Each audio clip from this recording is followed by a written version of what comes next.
प्रिय बंधुओं, वेदांत स्वरूप प्रमुख 14 उपनिषदों की परिचय श्रृंखला में अब तक हमने ऋग्वेदी 2 उपनिषद ऐत्रेय और कौशिकी उपनिषद और शुक्ल यजुर्वेदीय ईशावास्य एवं बृहदारण्यक उपनिषद का स्वरूप बोध किया। आज इस श्रृंखला में प्रस्तुत है कृष्ण यजुर्वेदीय तैत्तिरीय उपनिषद का सार संक्षिप्त स्वरूप बोध। जैसा कि अन्य सभी उपनिषदों का स्रोत ब्राह्मण अथवा आरण्य ग्रंथ रहे हैं, तैत्तिरीय उपनिषद भी कृष्ण यजुर्वेदीय तैत्तिरीय आरण्यक का सप्तम, अष्टम और नवम ये भाग है। इन 3 प्रपाठकों के नाम क्रमशः शिक्षावल्ली, ब्रह्मानंदवल्ली और भृगुवल्ली रखे गए हैं। तीनों प्रपाठकों में विक्रमिक रूप से 12, 9 और 10 अनुवाक है। इन्हीं 3 प्रपाठकों में विशुद्ध रूप से ब्रह्म विद्या का निरूपण हुआ है और इन्हें क्रमशः संहिता उपनिषद, वारुणी उपनिषद, अवान्तर नाम दिया गया है। विषय विवेचन की दृष्टि से देखें तो प्रथम प्रपाठक शिक्षावल्ली में संकल्प और प्रतिज्ञा है। जैसा कि गुरुकुल में विद्यार्थी जाता है तो गुरु उसको संकल्प कराता है, प्रतिज्ञा कराता है कि तुम जो भी पढ़ोगे वो बड़े मनोयोग पूर्वक पढ़ोगे ताकि वो सार्थक बने। तो उसी तरह से भिन्न भिन्न शक्तियों का के अधिष्ठाता परब्रह्म परमेश्वर को भिन्न भिन्न नामों से उनकी स्तुति की गई है। जैसे कि ओम शम नैमित्रे शम वरुणे शम वो भवत्यर्मा शम नो इंद्रो बृहस्पति शम नो विष्णुरुक्रमे नमो ब्रह्मणे नमस्ते वायो तमेव प्रत्यक्षम ब्रह्मासि। वायु को यहाँ प्रत्यक्ष ब्रह्म का स्वरूप है। वायु नहीं है तो कुछ है ही नहीं संसार। त्वामेव प्रत्यक्षम ब्रह्म वदिष्यामि, फिर प्रतिज्ञा की कि अब मैं जो कहूँगा वो सत्य कहूँगा। आओ तुम ममताराम, जो मैं कहूँ उसको मेरी रक्षा हो। ओम शांति शांति। इस तरह से गुरुकुल में अंतेवासी को सबसे पहले गुरु के द्वारा बोध कराया जा रहा है। ओम नाम परमेश्वर के स्मरण मात्र से हम मानवों को तत्कालीन सात्विक आदर्श और महनी भारतीय संस्कृति और नैतिक मूल्यों का आभास हो जाता है, जो आज सर्वथा विलुप्त होती जा रही है। अस्तु, ब्रह्म के विविध रूपों की स्तुति के अनंतर उपासना विधि बताई गई है। उपासना विधि के स्वरूप में सबसे पहले क्या कहा गया? पृथ्वी पूर्व रूपम। सबसे पहला रूप क्या है? पृथ्वी। क्यों? पृथ्वीवासी है, उन्होंने पृथ्वी का सबसे पहले देखा। हर आदमी जो धरती में जन्म लेता है वो पहले पृथ्वी के दर्शन करेगा। द्योर उत्तरम रूपम। नीचे पूर्व रूप क्या है? पृथ्वी है। ऊपर आकाश क्या है? वो उत्तर रूप है। आकाश है संधि, और मध्य में जो आकाश है वो इन दोनों की संधि है। वायु संधानम, इनको कौन साध रहा है? वो वायु साध रहा है। इत्यादि वचनों से सृष्टि का निरूपण किया गया है। इसी क्रम में इनसे संबंधित देवताओं के क्रम आता है कि आखिर में विचरण कौन कर रहा है? बोला अग्नि, आदित्य, आप, जल, विद्युत, ये प्रमुख स्वरूप है जिसमें सृष्टि का संचालन हो रहा है। फिर उसके बाद नंबर आता है पाठक का। पाठक कौन है? गुरु है, अंतेवासी, अंतेवासी छात्र, उनकी आपस का संबंध है। फिर प्रबोध और प्रवचन है, वो प्रवचन कर्म के रूप में। फिर अधिविद्या, माता पिता, प्रजनन इत्यादि सभी विषयों का इसमें समावेश इसमें शिक्षा। आगे और चलिए, दूसरा क्रम हो गया। अब तीसरे क्रम में लोक और परलोक का स्वरूप हो।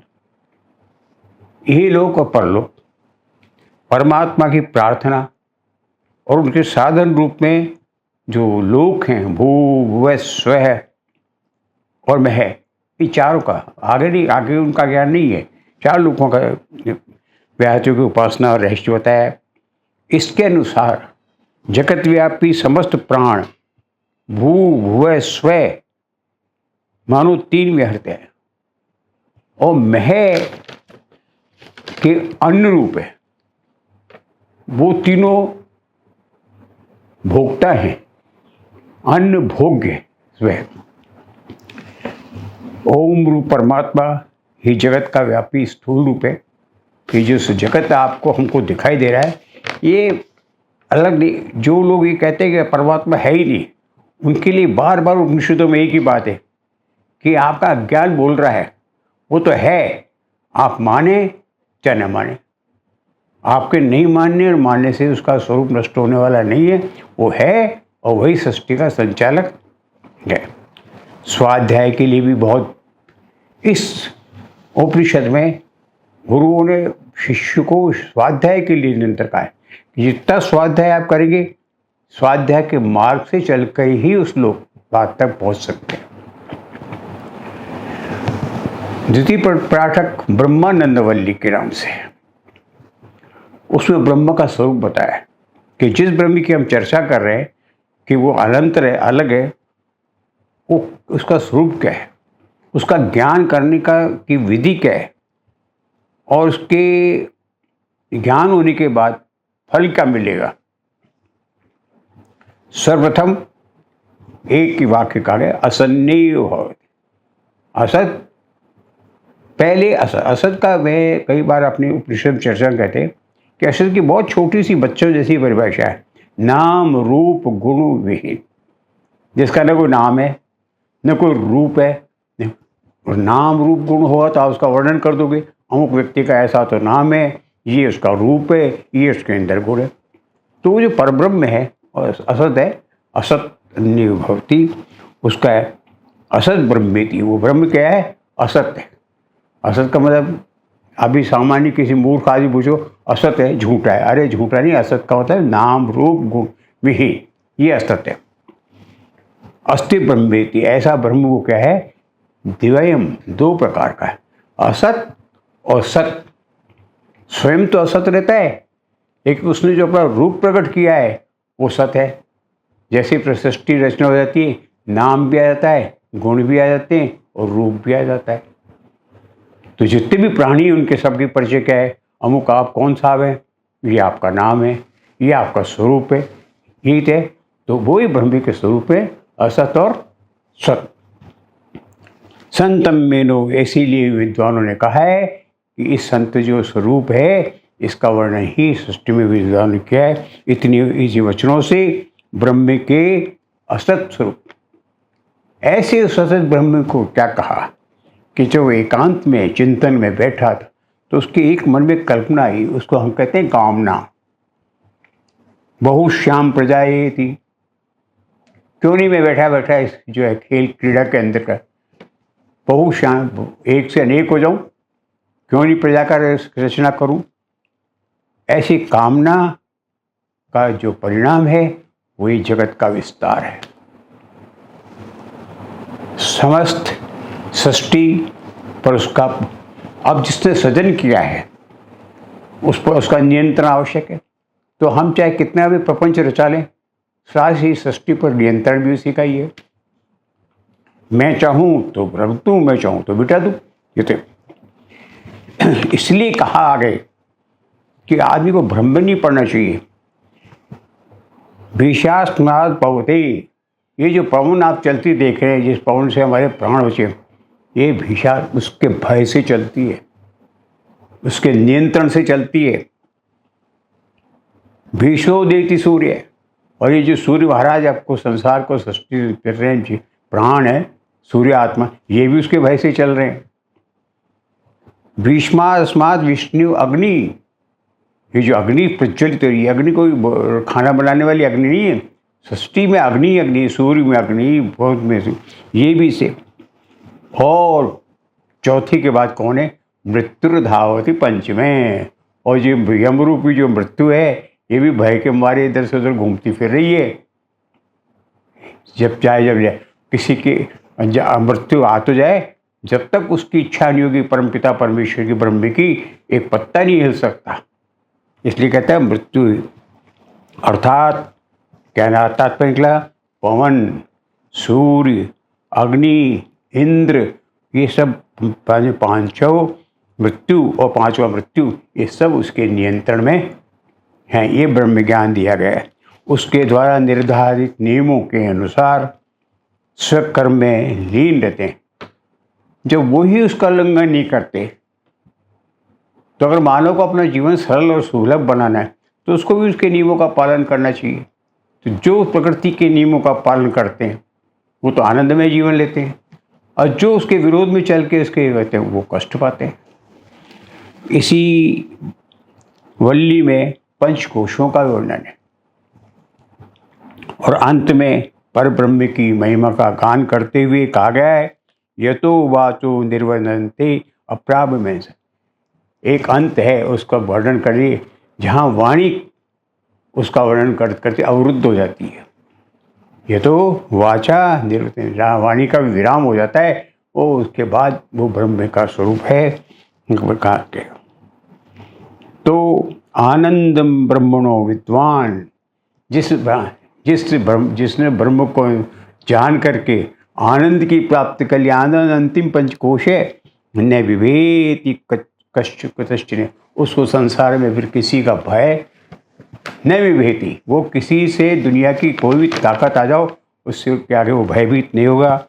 जिस पर ब्रह्म को जानने की शक्ति मन और वाणी और इंद्रियों में नहीं है, उसे ज्ञानी महापुरुष, ये बहुत ध्यान देने वाली बात है, उसे ज्ञानी महापुरुष सर्वथा निर्भय होकर जानकर आनंदित हो जाते हैं। इसी तीसरा प्रपाठ भृगुवल्ली है, जिसमें वरुण द्वारा अपने आत्म तत्व जिज्ञासु पुत्र, इसमें कथा है, भृगुवल्ली में कथा है। जिसमें भृगु ऋषि ने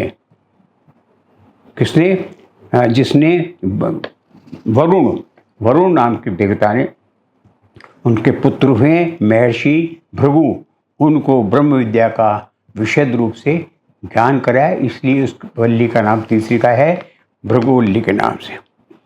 जिसमें खास तौर से इसका मुख्य प्रमुख विषय सब शास्त्र चिंता के साथ पंचकोशों का महत्वपूर्ण वर्णन इसी मिलता है।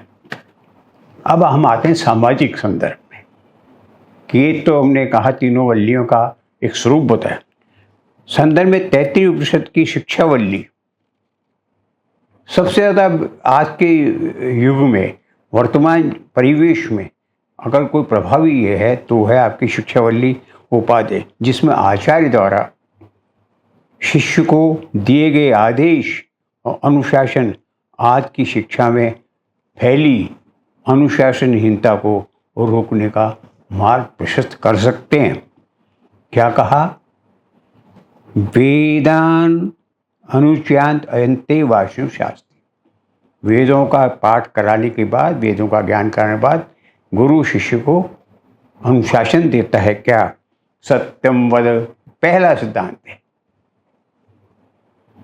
आज जिस सत्य को कहते हैं, सत्य को खेल खिलौना सत्य बनाए, सत्यम वद। क्यों? कि ब्रह्मम सत्यम, संसार में सत्य है क्या? ब्रह्म है, जगन मिथ्या, और ये जो सारा प्रपंच हमको देखने को मिल रहा है ये सब मिथ्या है, यही तो ज्ञान है। उसलिए वो गुरु उसको कहता है सत्यम वद।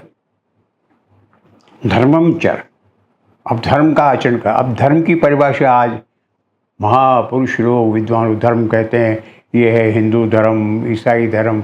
ये धर्म नहीं है। धर्म का मतलब है सत्य के मार्ग पे अनुसरण करते हुए चलना। विधि विहित जो कर्म है उसको कर। मैं हमेशा एक कहता हूँ, छोटी सी परिभाषा एक शब्द की। जो विधि है, सुबह सूर्य को उदय होगा, शाम को अस्त होगा, अमुक में चंद्रमा होगा, ये सब अपने कर्तव्य पालन करे। तो जो मनुष्य अपने कर्तव्य का पालन करता है वो धर्म का आचरण कर रहा है। ये धर्म की परिभाषा है। विधि विहित कर्म का धर्म का पालन, कर्म का कर्तव्य का पालन, यही धर्म की एक वाक्य में परिभाषा है, बाकी नहीं। स्वाध्याय, फिर कहा गुरु को स्वाध्याय महाप्रबंध है। निरंतर स्वाध्याय करो, जितना बोध करोगे जितना क्या। वो क्या है, गीता में भी कहा है, नहीं ज्ञानेन सदृशम यही पवित्रम की चित्त विद्यते। इस सृष्टि में ज्ञान से ज्ञान करेंगे तो सत्य का बोध होगा, सत्य का बोध होगा तो ब्रह्म का ज्ञान प्राप्ति हो जाएगी। तो क्रम ही है। तो पहली सीढ़ी है ज्ञान, फिर सत्य और फिर ब्रह्म। तो इससे कहा सत्यान न प्रवृत्तव्यम धर्मान न प्रवृत्तम। इसे सत्य और धर्म इन दोनों से कभी प्रमाद मत करो, इनके मार्ग पर चलते रहो।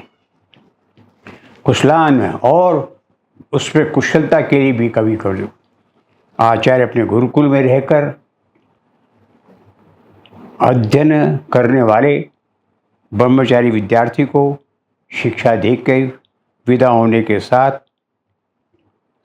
कभी भी सत्य बोलने से न चूकना, धर्म का विधिवत आचरण करने और निरंतर स्वाध्याय में रहने की शिक्षा देता है। यही हमारी प्राचीन संस्कृति, यही हमारी प्राचीन शिक्षा का यथार्थ रूप था। संपूर्ण 33 उपनिषद गद्यात्मक है, शैली की दृष्टि से, साहित्य की दृष्टि हो गया अभी। तथा वाक्यों का संयोजन इस विधि से किया गया है कि वे रोचक लगते हैं, वो अर्थबोधक साफ स्पष्ट, उसमें कहीं घुमाव नहीं है। सामान्य ज्ञान वाला व्यक्ति भी उनके अर्थ का बोध कर सकता है। और मर्मस्पर्शी, जब वो गुरु शिष्य को प्रभावित करता है तो एक भाव शैली जो लेते हैं उसमें मर्मस्पर्शी है वाक्य। एकम वाक्यम सत्यम ज्ञानम अनंतम ब्रह्म। मैंने पहले भी ये कहा कि सत्यम, ज्ञान से सत्य का, सत्य ही ज्ञान। ज्ञान क्या है, सत्य का बोध हो जाए यही ज्ञान है। और ब्रह्म जो है वो आपके अनंत है, ये संपूर्ण ज्ञान बोध हो जाता है। संप्रति आज जो विश्व में, देश में, समाज में जो अनैतिकता का दौर में 33 उपनिषद का नियमित पठन पाठन शैक्षिक, सामाजिक और धार्मिक दृष्टि से युवा पीढ़ी के लिए और पथभ्रष्ट समाज के लिए निसंदेह एक नई दिशा प्रदान कर सकता है। यही हमारी कामना है। ओम इति।